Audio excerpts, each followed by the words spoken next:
આરાધના બચત સહકારી મંડળી લિમિટેડ જે 1994 થી ચાલે છે, 31 વર્ષ પૂરા થયા, 32મું વર્ષ ચાલુ છે.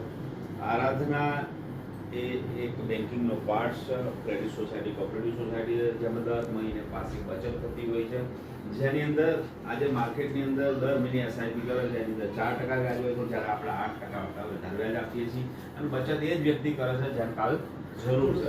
તો આરાધના કોઈ દિવસ બચત સામે જોતી નથી, પણ એને શું જરૂરિયાત છે એટલી લોન આપે છે. તો લોકો સામેથી વિચારે છે કે મારું આરાધનામાં એકાઉન્ટ હોવું જોઈએ, કે મારે નાણાકીય જરૂર પડે ક્યાંય જવાની જરૂર નથી. તો દરેક વ્યક્તિ પ્લીઝ પોતાનું ખાતું ખોલાવો, આટલું સરસ વ્યાજ મળે છે, મારું એકાઉન્ટ હોવું જોઈએ, કેમ કે મારે કાલ નાણાકીય જરૂર પડે ક્યાંય જવાની જરૂર.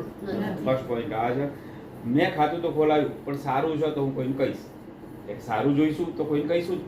તો હું જે ફળ્યું, જે સોસાયટી, જે ગામમાં રહું છું, 20-25 જણા મને ઓળખે છે, અને એ લોકો કોઈ પોસ્ટમાં, કોઈ બેંકમાં, કોઈ LIC પૈસા ભરે છે. તો આપણે સમજાવીશું કે ભાઈ આરાધના પૈસા ભરો, તો 100% ભરશે. તો હું 20-25 ખાતા ખોલી શકું મારી સોસાયટી, 100% ખોલાવી શકાય. તો 20,000ના ખાતા ખોલું હું, તો મને પહેલો હપ્તો 100% કમિશન 20,000 મળી જશે.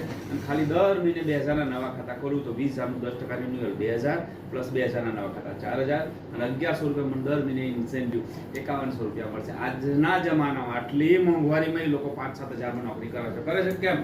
100% કરે છે. તો સાહેબ કોઈને તમે 5100 ની રોજી રોટી આપો, એ આપવી જોઈએ નહીં. તમારો ગમે એટલી નોકરી સારી છે, તમે ગમે એ કરો છો, તમે કોઈ રોજી રોટી નહીં આપી શકતા.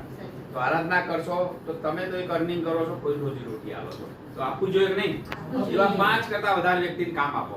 તમે બ્રાન્ચ મેનેજર, તમને મહિને મળે 25,000 આપે. જે 25,000 કમાય છે ને એને પૂછો કેટલી જોબ કરે છે અને કેટલી મહેનત કરે, ત્યારે 25,000 કમાય.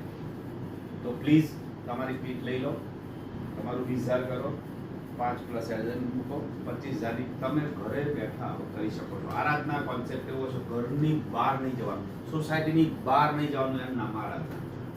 અને તમારી બ્રાન્ચ થયા પછી તમે જ્યારે કીટ આપી છે એમાંથી 3 પ્લસ વ્યક્તિ એવા શોધી નાખો, એ પણ બ્રાન્ચ કરવાની 25,000 તમારી. નવું બ્રાન્ચ થાય ત્યાં તમે આસિસ્ટન્ટ બની શકો છો. પણ અત્યારે મંડળની સ્કીમ છે, તમારી નીચે ખાલી 3 બ્રાન્ચ કરો એટલે તમે આસિસ્ટન્ટ એટલે મહિનાની લાખ રૂપિયાની આવકથી સ્ટાર્ટ થાય. સાહેબ, લાખ રૂપિયા તમે આવક કરશો ને, જે લોકો તમને કઈ બી પ્રશ્ન કરી રહ્યા છે એના દરેક પ્રશ્નના જવાબ તમે આપવા માટે મેચ્યોર થઈ જશો. ક્યારે? તમારી સારી આવક હશે ત્યારે.